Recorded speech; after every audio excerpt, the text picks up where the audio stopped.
pakinggan ng kabilang sa aking kawan. Ako'y kanilang susundan.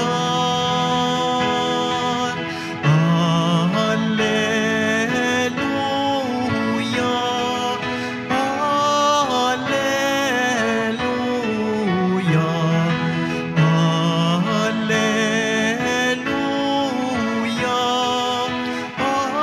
alleluia.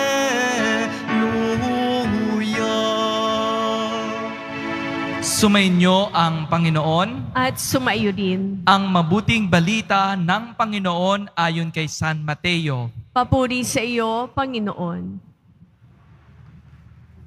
Noong panahong iyon, sinabi ni Jesus, sa aba ninyo, mga eskriba at mga pariseyo, mga mapag-imbabaw.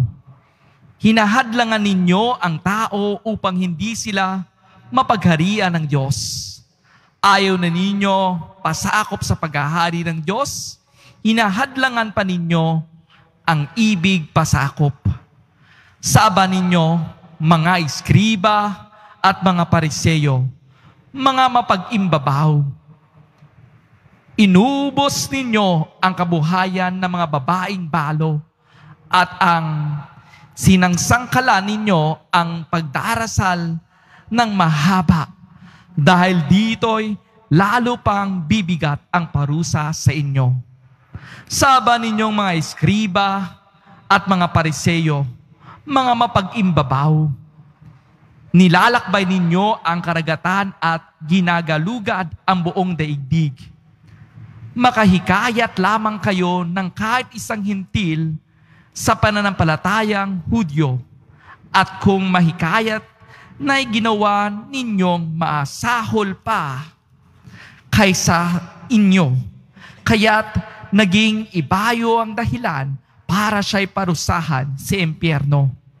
Sa aba ninyong mga bulag na taga-akay, tinuturo ninyo na kung ipanumpa ninuman ang templo, walang anuman ito, ngunit kung ang ipanumpa ay ang ginto ng templo, dapat niyang tuparin ang kanyang sumpa. Mga bulag, mga hangal, alin ang mas mahalaga, ang ginto o ang templong nagpapabanal sa ginto?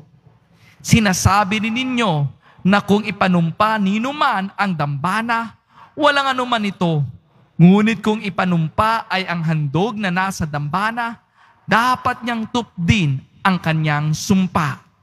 Mga bulag, alin ba ang mas mahalaga, ang handog o ang dambana nagpapabanal sa handog? Kaya nga, kapag ipanumpa ninuman ang dambana, ipinanunumpa niya iyon at ang lahat ng handog na naroon. Kapag ipinanumpa ninuman ang templo, ipinanunumpa niya iyon at ang tumatahan doon. At kapag ipinanumpa ninuman ang langit, ipinanunumpa niya ang trono ng Diyos at ang nakaluklok doon. Ang mabuting balita ng Panginoon. Pinupuri ka namin, Panginoong Hesukristo. Magsupon lahat. Magandang hapon po sa inyong lahat. Mga mapag-imbabaw. Mukhang ang sakit naman nitong salita kapag masasabihan ka ng iyong kapwa. You are hypocrites. Ikaw ay hindi totoo sa iyong ginagawa, kinikilos at sinasabi.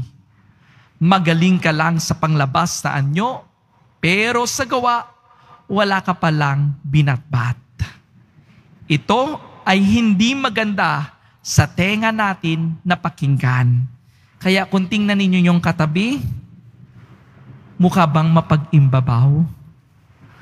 Mga kapatid, ano pa kaya kapag si Jesus na ang nagsabi sa iyo nito? Mga mapag-imbabaw. Nakakahiya, nakakatakot, nakakasakit sa sabdamin. Mga kapatid, ipinapaalala sa atin na huwag natin tularan ang mga aba ninyo, mga eskriba at mga pariseyo. Mahilig lang magpasikat, pero hindi naman sinasapuso ang ginagawa. Tunay nga naman, minsan, ganun din tayo. Sobrang galing natin dumakdak, magbigay ng payo, magpabida, pero hindi naman natin ginagawa ang sinasabi natin. We lack to walk our own talk.